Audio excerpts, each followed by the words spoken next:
Hi friends, ನಮಸ್ಕಾರ. ಎಲ್ಲರೂ ಹೇಗಿದ್ದೀರಾ? ಎಲ್ಲರೂ ಚೆನ್ನಾಗಿದ್ದೀರಾ? ನೀವೆಲ್ಲರೂ ಚೆನ್ನಾಗಿದ್ದೀರಾ ಅಂದ್ಕೊಂಡು ಇವತ್ತಿನ ವ್ಲಾಗ್ನ ಶುರು ಮಾಡ್ತಾ ಇದ್ದೀನಿ. Welcome back to my YouTube channel. ಹಾಗೆ ಇನ್ನೂ ಯಾರೆಲ್ಲ ನನ್ನ ಚಾನಲ್ನ ಹೊಸದಾಗಿ ನೋಡ್ತಾ ಇದ್ದೀರೋ ದಯವಿಟ್ಟು ಸಬ್ಸ್ಕ್ರೈಬ್ ಮಾಡ್ಕೊಂಡು ನೋಡಿ. ಹಾಗೆ ವಿಡಿಯೋ ಇಷ್ಟ ಆದರೆ ಲೈಕ್ ಮಾಡಿ, ಶೇರ್ ಮಾಡಿ, ಕಮೆಂಟ್ ಮಾಡಿ ಅಂತ ಕೇಳ್ಕೊತಾ ಇದ್ದೀನಿ. ಹಾಗೆ ಇವತ್ತು ಏನಂದರೆ ನಮ್ಮ ಮನೆಯ ಅಂದರೆ ಅಮ್ಮನ ಮನೆಗೆ ಬಂದಿದ್ದೀನಿ. ಸೊ ಕ್ರಿಸ್ಮಸ್ ಹಾಲಿಡೇಸ್ ಇದ್ದಿದ್ದರಿಂದ ಅಮ್ಮನ ಮನೆಗೆ ಬಂದ್ವಿ. ಶನಿವಾರ ಸಂಜೆನೇ ಬಂದ್ವಿ. ಇವತ್ತು ಭಾನುವಾರ. ಸೊ ಇವತ್ತು ನಾನು ಅಮ್ಮನ ಮನೆ ಹೋಮ್ ಟೂರ್ ಮಾಡೋಣ ಅಂತ ಅಂದ್ಕೊಂಡಿದ್ದೀನಿ. ಸೊ ಒಂದು ಪುಟ್ಟಗೂಡು ಹೇಗಿದೆ, ಸೊ ಅಮ್ಮ ಹೇಗೆ ಇಟ್ಕೊಂಡಿದ್ದಾರೆ ಅನ್ನೋದನ್ನು ನಾನು ನಿಮ್ಮ ಜೊತೆ ಶೇರ್ ಮಾಡ್ತೀನಿ. ಸೊ ಹಾಗೆ ಇನ್ನೂ ಯಾರೆಲ್ಲ ನನ್ನ ಚಾನಲ್ನ ಹೊಸದಾಗಿ ನೋಡ್ತಾ ಇದ್ದೀರೋ ದಯವಿಟ್ಟು ಸಬ್ಸ್ಕ್ರೈಬ್ ಮಾಡ್ಕೊಂಡು ನೋಡಿ. ಹಾಗೆ ಈ ವಿಡಿಯೋ ನಿಮಗೆ ಹೋಮ್ ಟೂರ್ ವಿಡಿಯೋ ಸ್ವಲ್ಪನಾದರೂ ಇಷ್ಟ ಆದರೆ ದಯವಿಟ್ಟು ಲೈಕ್ ಮಾಡಿ, ಶೇರ್ ಮಾಡಿ, ಕಮೆಂಟ್ ಮಾಡಿ. ನಿಮ್ಮ ಅಭಿಪ್ರಾಯ ಅನಿಸಿಕೆಗಳನ್ನ ನನಗೆ ಕಮೆಂಟಲ್ಲಿ ತಿಳಿಸಿ. ಸೊ ಬನ್ನಿ, ಹಾಗಿದ್ರೆ ಇವತ್ತಿನ ವಿಡಿಯೋನ ಶುರು ಮಾಡ್ತೀನಿ. ಹೋಮ್ ಟೂರ್ನ ನಮ್ಮ ಮನೆಯ ಹೋಮ್ ಟೂರ್ ಹೇಗಿದೆ, ಮನೆ ಹೇಗಿದೆ ಅನ್ನೋದನ್ನು ತೋರಿಸ್ತೀನಿ. ಬನ್ನಿ ಸ್ನೇಹಿತರೆ. ಸೊ ಫ್ರೆಂಡ್ಸ್, ಈಗ ಮನೆ ಹೋಮ್ ಟೂರ್ ಮಾಡ್ತಾ ಇದ್ದೀನಿ. ಸೊ ನೋಡಿ, ಫ್ರಂಟಲ್ಲಿ ಈ ರೀತಿ ಇದೆ. ಸೊ ಅಮ್ಮಂಗೆ ಹೇಗೆ ಬೇಕೋ ಹಾಗೆ ಆರ್ಗನೈಸ್ ಮಾಡ್ಕೊಂಡಿದ್ದಾರೆ. ಸೊ ಫ್ರಂಟಲ್ಲಿ ನಮ್ಮದು ಸೂರ್ಯನ ಬಾಗಿಲು, ಅಂದರೆ ಸೂರ್ಯನ ದಿಕ್ಕಿಗೆ ಡೋರ್ ಬರುತ್ತೆ. ಸೊ ನಮ್ಮದು 2 ಫ್ಲೋರ್ ಮನೆ ಇದೆ. ಕೆಳಗಡೆ ಗ್ರೌಂಡ್ ಫ್ಲೋರ್ ಒಂದು ಮತ್ತು ಫಸ್ಟ್ ಫ್ಲೋರ್ ಒಂದು, 2 ಮನೆ ಕನ್ಸ್ಟ್ರಕ್ಟ್ ಆಗಿದೆ. ಬಟ್ ನಾವು ಫಿನಿಷಿಂಗ್ ಮಾಡಿರೋದು ಕೆಳಗಡೆ ಗ್ರೌಂಡ್ ಫ್ಲೋರ್ ಅಷ್ಟೇ. ಸೊ ಗ್ರೌಂಡ್ ಫ್ಲೋರ್ನ ಫಿನಿಷಿಂಗ್ ಮಾಡಿ ಅಮ್ಮ ಇರೋದಕ್ಕೆ ರೆಡಿ ಮಾಡಿ ಕೊಟ್ಟಿರೋದು. ಸೊ ಈ ಮನೆ ಒಂದು ಸಿಂಗಲ್ ಬೆಡ್ರೂಮ್. ಸೊ ಆರಾಮಾಗಿ ಒಂದು ಫ್ಯಾಮಿಲಿ ಇರ್ಬೋದು, ಗಂಡ ಹೆಂಡ್ತಿ ಮತ್ತು 2 ಮಕ್ಕಳು. ಸೊ ಈ ರೀತಿ ಒಂದು ಫ್ಯಾಮಿಲಿ ಇರ್ಬೋದು.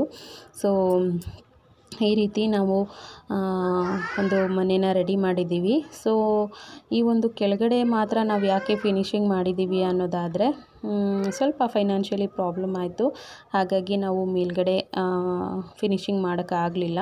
ಸೊ ಅಮ್ಮ ಕೂಡ ಹೊರಗಡೆ ಬಾಡಿಗೆ ಕಟ್ಕೊಂಡು ಇರ್ತಾರೆ. ಬೇರೆ ಮನೆ ಆದರೆ ಬಾಡಿಗೆ ಕಟ್ಟಬೇಕು ಅಂತೇಳಿ ಕೆಳಗಡೆ ಮನೆ ಮಾತ್ರ ನಾವು ಫಿನಿಷಿಂಗ್ ಮಾಡಿ ಅವರೊಬ್ಬರು ಇರೋದಕ್ಕೆ ಫಿನಿಷಿಂಗ್ ಮಾಡಿ ಕೊಟ್ಟಿರೋವಂಥದ್ದು. ಸೊ ನೋಡಿ, ಇದು ಒಂದು ಹೊರಗಡೆ ಲೆಫ್ಟ್ ಸೈಡಿಗೆ ಒಂದು ಬೀರೂನ ಇಟ್ಕೊಂಡಿದ್ದಾರೆ. ಅಮ್ಮನ ಮನೇಲಿ 2 ಬೀರು ಇದೆ. ಸೊ 2 ಬೀರುನಲ್ಲಿ ಒಂದು ಬೀರೂನ ಹೊರಗಡೆ ಇಟ್ಟಿದ್ದಾರೆ. ಸೊ ಹಾಗೆ ಈ ಕಡೆ ರೈಟ್ ಸೈಡಿಗೆ ಬಂದರೆ ಒಂದು ಫ್ರಿಡ್ಜ್ ಕೂಡ ಇಟ್ಕೊಂಡಿದ್ದಾರೆ. ಸೊ ಹಿಂದೆಗಡೆ ಬಾಗಿಲು ಹಿಂದೆ ಬಂದು ಸಿಲಿಂಡ್ರನ್ನೆಲ್ಲ ಇಟ್ಕೊಂಡಿದ್ದಾರೆ. ಹಾಗೆ ಇಲ್ಲಿ ಹಾಲಲ್ಲಿ ಒಂದು ದಿವಾನ್ ಕಾಟನ್ನು ಹಾಕಿದ್ದಾರೆ. ಸೊ ದಿವಾನ್ ಕಾಟ್ ಮೇಲೆ ಒಂದು ಕುಷನ್ ಕೂಡ ಇದೆ. ಸೊ ಕುಷನ್ ಚೇರ್ ಅದು. ಸೊ ಅದು ಕೂಡ ಇಟ್ಕೊಂಡಿದ್ದಾರೆ. ಸೊ ಅಮ್ಮನ ಮನೆಯಲ್ಲಿ ತುಂಬ ಐಟಮ್ಸ್ಗಳು ಜಾಸ್ತಿ. ನಾನು ಅದೇ ಬೈತಾ ಇರ್ತೀನಿ, ಎಲ್ಲ ತಂದು ತುಂಬ್ಕೋತೀಯ, ಇದು ಚಿಕ್ಕ ಮನೇಲಿ ಓಡಾಡೋಕ್ಕೂ ಜಾಗ ಇರಲ್ಲ ಅಂತ. ಸೊ ಏನು ಮಾಡೋಕ್ಕಾಗಲ್ಲ. ಸೊ ಹಿಂದಿನ ಕಾಲದವರು ಎಷ್ಟೇ ಐಟಮ್ಸ್ ಅಂದರೆ ಮನೆ ಸಾಮಾನು ಇದ್ದರೂ ಕೂಡ ಅವ್ರಿಗಿನ್ನೂ ಬೇಕು ಅಂತ ಅನ್ನಿಸ್ತಾನೆ ಇರುತ್ತೆ, ತುಂಬ ಆಸೆ ಇರುತ್ತೆ. ಸೊ ಹಾಗಾಗಿ ನೋಡಿ, ನನ್ನ ಮಗ ಅಜ್ಜಿ ಮನೆಗೆ ಬಂದರೆ ಬರೀ ಇದೇ ಕೆಲಸ ಅವನಿಗೆ. ಕಾರ್ಟೂನ್ ನೆಟ್ವರ್ಕ್ ನೋಡೋದು ಮತ್ತು ಮೋಟು ಪತ್ಲು ನೋಡೋದು. ಸೊ ಇದೇ ಅವನಿಗೆ ಕೆಲಸ. ಸೊ ಹಾಗೆ ಈ ಕಡೆ ಬಂದರೆ ಬರ್ತಾ ಇದ್ದಂಗೆ ಆಪೋಸಿಟಲ್ಲಿ ನಮಗೆ ದೇವ್ರ ಮನೆ ಸಿಗುತ್ತೆ. ಸೊ ಇದು ಸಿಂಪಲ್ಲಾಗಿ ಮಾಡಿಸಿರೋವಂಥ ಒಂದು ದೇವ್ರ ಮನೆ. ಸೊ ನಾವು ಮನೆ ಕಟ್ತೀವಿ ಅಂದಾಗ, ಸೊ ನಮಗೆ ಅಂತ ಒಂದು ಗೂಡು ಮಾಡಿಕೊಂಡಾಗ ಎಲ್ಲನೂ ಕೊಡುವಂಥ ದೇವರಿಗೆ ನಾವೊಂದು ಗೂಡು ಮಾಡಲಿಲ್ಲ ಅಂದರೆ ಸೊ ಅದು ತುಂಬಾ ಅಪರಾಧ ಆಗುತ್ತೆ, ತಪ್ಪಾಗುತ್ತೆ. ಸೊ ಹಾಗಾಗಿ ದೇವ್ರ ಮನೆಗೆ ಅಂತ ಒಂದು ಪುಟ್ಟ ಗೂಡನ್ನು ಮಾಡಿದ್ದೀವಿ. ಸೊ ಇದು ಬಂದು ಬೆಡ್ರೂಮು. ಸೊ ಸಿಂಗಲ್ ಬೆಡ್ರೂಮ್ ಬಂದು ತುಂಬ ದೊಡ್ಡದಾಗಿ ಬಂದಿದೆ. ಸೊ ಹಾಗೆ ಇವರು ನಮ್ಮ ಅಜ್ಜಿ ತಾತ, ಅಂದರೆ ಅಮ್ಮವರ ಅಪ್ಪ ಅಮ್ಮ. ಹಾಗೆ ಇಲ್ಲಿ ಒಂದು ಬೀರು ಕೂಡ ಇಟ್ಕೊಂಡಿದ್ದಾರೆ ಅಮ್ಮ. ರೂಮಲ್ಲಿ ಒಂದು ಬೀರು ಮತ್ತು ಹಾಲಲ್ಲಿ ಒಂದು ಬೀರು ಇಟ್ಕೊಂಡಿದ್ದಾರೆ. ಸೊ ನೋಡಿ ಎಷ್ಟು ಸಾಮಾನು ತುಂಬಿದ್ದಾರೆ ಅಂದರೆ ನಾನು ಅದೇ ಬೈತಾ ಇರ್ತೀನಿ. ಪ್ರತಿ ಸಲ ಬಂದಾಗಲೂ ನಾನು ಅದೇ ಬೈತಾ ಇರ್ತೀನಿ, ಇಷ್ಟೊಂದು ಸಾಮಾನೆಲ್ಲ ಏನಕ್ಕೆ ತೊಗೋತೀಯಾ, ಏನಕ್ಕೆ ಇಟ್ಕೋತೀಯಾ ಅಂತ. ಸೊ ಅವ್ರು ಕೇಳಲ್ಲ. ಹಾಗೆ ಇದು ಅಟ್ಯಾಚ್ಡ್ ಟಾಯ್ಲೆಟ್ ಕೂಡ ಇದೆ. ಸೊ ಬೆಡ್ರೂಮಲ್ಲಿ ಅಟ್ಯಾಚ್ಡ್ ಟಾಯ್ಲೆಟು, ಬಾತ್ರೂಮ್ 2 ಇದೆ. ಸೊ ಬೆಡ್ರೂಮ್ ತುಂಬ ದೊಡ್ಡದಾಗಿದೆ. ಸೊ ನಿಮಗೆ ವಿಡಿಯೋದಲ್ಲಿ ನೋಡಿದ್ರೆ ಚಿಕ್ಕದ ಥರ ಕಾಣಿಸ್ಬೋದು, ಬಟ್ ಇದು ಚಿಕ್ಕದಲ್ಲ. ಆರಾಮಾಗಿ ಒಂದು ಸಂಸಾರ, ಗಂಡ ಹೆಂಡತಿ ಮಕ್ಕಳು, ಸೊ ಆರಾಮಾಗಿ ಇರ್ಬೋದು. ತುಂಬ ಚೆನ್ನಾಗಿ ನಮಗೆ ರೆಡಿ ಮಾಡಿ ಕೊಟ್ಟಿದ್ದಾರೆ. ಸೊ ಇದು ಬಂದು ಅಡುಗೆ ಮನೆ ಸ್ವಲ್ಪ ನಮಗೆ ಸ್ವಲ್ಪ ಚಿಕ್ಕದಾಯಿತು ಅಂತ ಅನಿಸುತ್ತೆ. ಬಟ್ ಏನು ಮಾಡೋಕ್ಕಾಗಲ್ಲ. ಸೊ ಮೆಷರ್ಮೆಂಟ್ ಹೇಗೆ ಬರುತ್ತೋ ಹಾಗೆ ನಾವು ತೊಗೋಬೇಕಲ್ವ. ಸೊ ಹಾಗಾಗಿ ಅಡುಗೆ ಮನೆ ಎಲ್ ಶೇಪಲ್ಲಿ ಒಂದು ಗ್ರಾನೈಟ್ ಕಲ್ಲು ಹಾಕಿ ಮಾಡಿಕೊಟ್ಟಿದ್ದಾರೆ. ಸೊ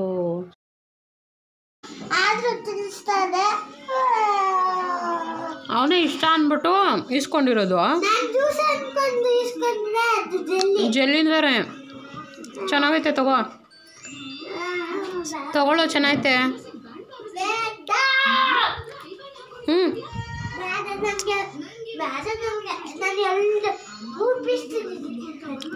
ಚೆನ್ನಾಗೈತೆ, ಎತ್ಕೋತೀನೋ. ಸೊ ಹಾಗೆ ಈಗ ಮೇಲ್ಗಡೆ ಪೋರ್ಷನ್ಗೆ ಹೋಗೋಣ. ಸೊ ಫಸ್ಟ್ ಫ್ಲೋರಿಗೆ ಹೋಗ್ತಾ ಇದ್ದೀನಿ. ಸೊ ಇಲ್ಲಿ ಫ್ಲೋರಲ್ಲಿ ಫಸ್ಟ್ ಫ್ಲೋರಿಗೆ ಹೋಗಬೇಕಾದ್ರೆ ಮೆಟ್ಲ ಹತ್ರನೇ ಈ ರೀತಿ ಮನಿ ಪ್ಲ್ಯಾಂಟ್ ಎಲ್ಲ ಹಾಕ್ಕೊಂಡಿದ್ದಾರೆ ಅಮ್ಮ. ಮನಿ ಪ್ಲ್ಯಾಂಟು ಮತ್ತು ಆಲೋವೆರಾ ಮತ್ತು ತುಳಸಿ ಗಿಡ ಇದನ್ನೆಲ್ಲ ಹಾಕ್ಕೊಂಡಿದ್ದಾರೆ. ಸೊ ಇಲ್ಲಿ ಸ್ವಲ್ಪ ಬೇಳೆ ಏನೋ ಒಣಗಾಕಿದ್ದಾರೆ, ಬಿಸಿಲಿಗೆ ಒಣಗಲಿ ಚೆನ್ನಾಗಿ ಅಂದ್ಬಿಟ್ಟು ಬೇಳೆ ಒಣಗಾಕಿದ್ದಾರೆ. ಸೊ ಈಗ ನಾವು ಫಸ್ಟ್ ಫ್ಲೋರಿಗೆ ಹೋಗೋಣ ಬನ್ನಿ. ಸೊ ಫಸ್ಟ್ ಫ್ಲೋರಲ್ಲೂ ಅಷ್ಟೇ ಸಿಂಗಲ್ ಬೆಡ್ರೂಮ್ ಮನೆ ಬರುತ್ತೆ. ಸೊ ಅದು ಸ್ವಲ್ಪ ಸ್ಪೇಷಿಯಸ್ ಆಗಿ ನಮ್ಗೆ ಸ್ವಲ್ಪ ಮುಂದೆಗಡೆ ಅಂದರೆ ಫ್ರಂಟಲ್ಲಿ ಜಾಗ ಸಿಕ್ಕಿದೆ. ಸೊ ನೋಡ್ಬೋದು ಇಲ್ಲಿ ಮುಂದೆಗಡೆ ಸ್ಪೇಷಿಯಸ್ ಆಗಿ ಜಾಗ ಸಿಕ್ಕಿದೆ. ಮತ್ತು ಒಳಗಡೆನೂ ಕೂಡ ಅಷ್ಟೇ ಸ್ವಲ್ಪ ದೊಡ್ಡದು ಬಂದಿದೆ. ಏಕೆಂದರೆ ನಾವು ಮೋಲ್ಡ್ ಹಾಕುವಾಗ ನಮಗೆ ಸ್ವಲ್ಪ ಆ ಕಡೆ ಈ ಕಡೆ ಜಾಗ ಸಿಗುತ್ತಲ್ವ. ಸೊ ಹಂಗಾಗಿ ಮೇಲ್ಗಡೆ ಪೋರ್ಷನ್ ಸ್ವಲ್ಪ ನಮಗೆ ದೊಡ್ಡದಾಗಿ ಬಂದಿದೆ. ಸೊ ಇದು ಬಂದು ಫುಲ್ಲು ಹಾಲು. ಸೊ ಇಲ್ಲಿ 2 ಕಿಟಕಿ ಬಂದಿದೆ. ಸೊ ಈ ಕಡೆ ರೈಟ್ ಸೈಡಿಗೆ ಒಂದು ಕಿಟಕಿ ಬಂದಿದೆ ಮತ್ತು ಈ ಕಡೆ ಆಪೋಸಿಟ್ಗೆ ಒಂದು ಕಿಟಕಿ ಬಂದಿದೆ. ಸೊ ದೇವ್ರ ಮನೆ ನಾವು ಇದೆಲ್ಲ ಫಿನಿಶಿಂಗ್ ಮಾಡಿಸೋವಾಗ ದೇವ್ರ ಮನೆನ ಇಲ್ಲಿ ಮಾಡಿಸ್ಕೋಬೇಕು ಈ ಮೂಲೆಗೆ. ಸೊ ಹಾಗಾಗಿ ಇದು ಒಂದು ಬೆಡ್ರೂಮು. ಸೊ ಬೆಡ್ರೂಮಲ್ಲೇ ಅಟ್ಯಾಚೆಡ್ ಬಾತ್ರೂಮ್ ಕೂಡ ಬರುತ್ತೆ. ಸೊ ಅಲ್ಲೂ ಕೂಡ ಜಾಗ ಬಿಟ್ಟಿದ್ದಾರೆ ಅದಕ್ಕೆ ಈ ಕಡೆ ಲೆಫ್ಟ್ ಸೈಡಲ್ಲಿ. ಸೊ ಇಲ್ಲೂ ಒಂದು ಕಿಟಕಿ ಬರುತ್ತೆ. ಸೊ ಇದು ಬಂದು ಅಟ್ಯಾಚೆಡ್ ಬಾತ್ರೂಮ್ ಮಾಡೋಕ್ಕೆ ಇಲ್ಲಿ ಬಿಟ್ಟಿದ್ದೀವಿ. ಸೊ ಅದಾದಮೇಲೆ ನಾವು ಕಿಚನ್ನು ಇಲ್ಲಿ ಮೇಲ್ಗಡೆ ಮನೆಯಲ್ಲಿ ಸ್ವಲ್ಪ ದೊಡ್ಡದಾಗೆ ಬಂದಿದೆ ನೋಡಿ. ಇದು ಕಿಚನ್ನು. ಸೊ ಇಲ್ಲಿ ಹಳೆ ಕೆಲಸದ ಸಾಮಾನು ಆಗ್ಬೋದು ಮತ್ತು ಹಳೆ ಪಳೆದು ಏನೇನೋ ತುಂಬಿ ಇಟ್ಟಿದ್ದಾರೆ ನಮ್ಮಮ್ಮ. ಸೊ ಇದು ಅಡುಗೆ ಮನೆ. ಸೊ ಇದಿಷ್ಟು ಮೇಲ್ಗಡೆ ಪೋರ್ಷನ್. ಸೊ ಇದೆಲ್ಲ ಪ್ಲಾಸ್ಟಿಂಗ್ ಎಲ್ಲ ಆಗಿ ಒಂದು ಲೆವೆಲಿಗೆ ಬಂದಾಗ ಅದೊಂಥರ ಹೌದಪ್ಪ ಇದು ಮನೆ ಅಂತ ಕಾಣಿಸುತ್ತೆ. ಸೊ ಅಲ್ಲಿವರೆಗೂ ಒಂದು ಖಾಲಿ ಜಾಗ ಅಷ್ಟೇ ಇದು. ಸೊ ಈಗ ನಾವು ಮೇಲೆ ಟೆರೆಸ್ಗೆ ಹೋಗೋಣ ಬನ್ನಿ. ಸೊ ಟೆರೆಸಲ್ಲೂ ಅಷ್ಟೇ ಅಮ್ಮ ಕೆಲವೊಂದಷ್ಟು ಗಿಡಗಳನ್ನ ಹಾಕ್ಕೊಂಡಿದ್ದಾರೆ. ಸೊ ಇಲ್ಲಿ ಬಂದು ದೊಡ್ಡಪತ್ರೆ ಆಗ್ಬೋದು, ಟೊಮೊಟೊ ಗಿಡ, ಕರಿಬೇವು ಗಿಡ, ದಾಸವಾಳ ಗಿಡ ಮತ್ತು ವಿಳೆದೆಲೆ ಇದನ್ನೆಲ್ಲ ಹಾಕ್ಕೊಂಡಿದ್ದಾರೆ. ಮತ್ತು ಅಮ್ಮಂಗೆ ಹೇಗೆ ಬೇಕೋ ಹಾಗೆ ಅವರು ಆರ್ಗನೈಸ್ ಮಾಡ್ಕೊಂಡಿದ್ದಾರೆ. ಸೊ ಇದು ಟೆರೆಸ್ ಮೇಲೆ ಹೋಗ್ತಾ ಇದ್ದೀನಿ. ಸೊ ಟೆರೆಸ್ ಎಲ್ಲ ಮೋಲ್ಡೆಲ್ಲ ಆಗಿದೆ.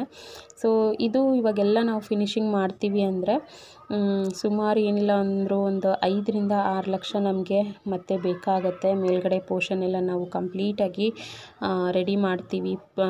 ಪ್ಲಾಸ್ಟಿಂಗ್ ಮಾಡಿಸಿ, ಪ್ಲಂಬಿಂಗ್ ಆಗಿಲ್ಲ ಮತ್ತು ವಾಟರ್ ಕನೆಕ್ಷನ್ ಕೊಟ್ಟಿಲ್ಲ ಇನ್ನು. ಸೊ ಅದನ್ನೆಲ್ಲ ಕೊಡಿಸ್ಬೇಕು. ಮತ್ತು ಈಗ ಟೈಲ್ಸು ಮತ್ತು ಅಡುಗೆ ಮನೆ ಪೋರ್ಷನ್ ರೆಡಿ ಮಾಡಿಸೋದು. ಸೊ ಎಲ್ಲ ಸುಮಾರು ಆಲ್ಮೋಸ್ಟ್ ಎಲ್ಲ ಕೆಲಸಗಳು ನಮಗೆ ಒಂದು 5-6 ಲಕ್ಷ ಬೇಕಾಗುತ್ತೆ.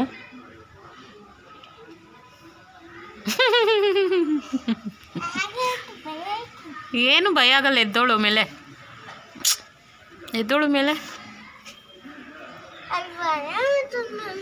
ಏನೂ ಇಲ್ಲ. ಬಾಮಮ್ಮ ಇಲ್ಲೇ ಇದ್ದೀನಲ್ವಾ.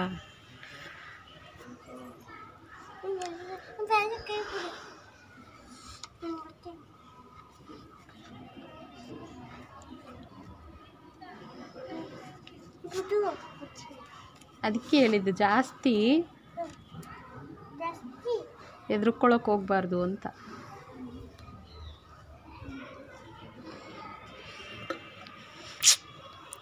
ಅಲ್ಲ ಸುಮ್ಮನಿರು, ಇದೆಲ್ಲ ಹಾಕ್ತೀನಿ ನಾನೀಗ.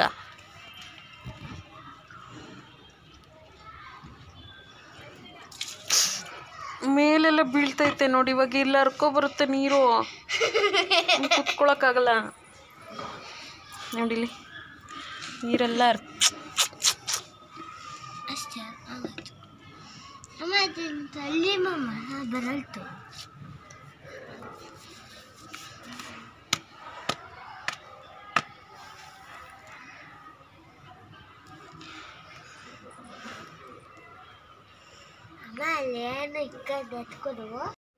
ಸೊ ಹಾಗೆ ನೋಡಿದ್ರಲ್ಲ, ಮೊಮ್ಮಗ ಕಿತಾಪತಿ ಮಾಡಿಕೊಂಡು ಆಟ ಆಡಿಕೊಂಡು ಅವ್ನಿಗಿಲ್ಲಿ ಬಂದರೆ ಏನೋ ಒಂಥರ ಖುಷಿ.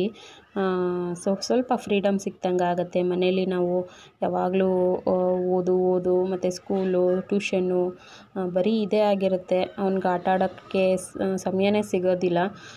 ಅದು ಅಲ್ಲದೆ ಇನ್ನೇನು ಎಕ್ಸಾಮ್ ಹತ್ರ ಬರ್ತಾಯಿದೆ. ಸೊ ಅದರಲ್ಲೇ ಮಕ್ಕಳು ಮುಳುಗೋಗಿರ್ತಾರೆ. ಸೊ ಈ ರೀತಿ ಅಜ್ಜಿ ಮನೆಗೆ ಬಂದಾಗ ಸೊ ಅವ್ರು ಸ್ವಲ್ಪ ಫ್ರೀಡಮ್ ಆಗಿ ಅವ್ರಿಗೆ ಹೆಂಗೆ ಬೇಕು ಹಂಗೆ ಹ್ಯಾಪಿಯಾಗಿರ್ತಾರೆ. ಸೊ ಹಾಗಾಗಿ ನಾನು ಕೂಡ ಫ್ರೀಯಾಗಿ ಬಿಟ್ಬಿಟ್ಟಿದ್ದೀನಿ.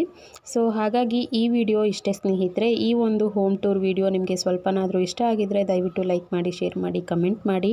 ಹಾಗೆ ಇನ್ನೂ ಯಾರೆಲ್ಲ ಸಬ್ಸ್ಕ್ರೈಬ್ ಮಾಡ್ಕೊಳ್ದೆ ವಿಡಿಯೋನ ನೋಡ್ತಾ ಇದ್ದೀರೋ ದಯವಿಟ್ಟು ಸಬ್ಸ್ಕ್ರೈಬ್ ಮಾಡಿಕೊಂಡು ನೋಡಿ ಸ್ನೇಹಿತರೆ. ಹಾಗಿದ್ರೆ ಮುಂದಿನ ವಿಡಿಯೋ ಜೊತೆ ಸಿಗ್ತೀನಿ. ಬಾಯ್ ಸ್ನೇಹಿತರೆ.